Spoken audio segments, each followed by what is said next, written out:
अस्सलाम वालेकुम, कैसी हैं आप सब लड़कियों। आप लोग देख रहे हो कि ये वाला खादी का जो स्टॉक है हमने रीस्टॉक करवा लिया है, ठीक है। और यार ये इंशाल्लाह अभी ही स्टॉक हमारा फ़िनिश हो जाएगा। अगर अदर सिटी वाले लेना चाहें तो वो एडवांस कर सकते हैं।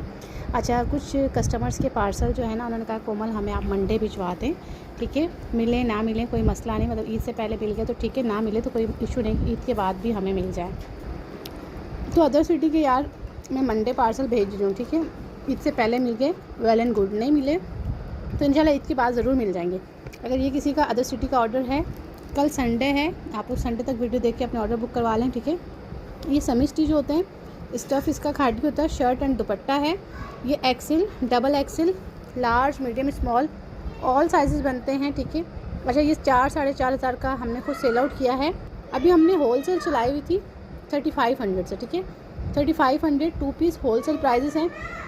अच्छा, इसमें कलर्स क्लाइंट बहुत पसंद करता है और इस बार कलर्स माशाल्लाह बड़े प्यारे आ गए हैं, ठीक है। तो आप लोगों के भाई जो भी ऑर्डर है कराची, तो कल परसों तरसों जब तक चांद रात तक कराची डिलीवर हो जाएंगे, ठीक है। और अदर सिटी वाले जो है ना, उनके लास्ट में अब मंडे को भेज रही हूँ, ठीक है। मिल गया तो वेल एंड गुड, ना मिले तो यार ईद के बाद मिल जाएंगे, ठीक है। तो आप लोग अदर सिटी वाले कल डन करवा के पेमेंट करवा दीजिएगा। इंशाल्लाह मंडे जो है मैं अदर सिटी के भेज दूँगी और नेक्स्ट वीडियो में आपको उनकी फुल ओपन वीडियो में आपको देती हूँ, ठीक है।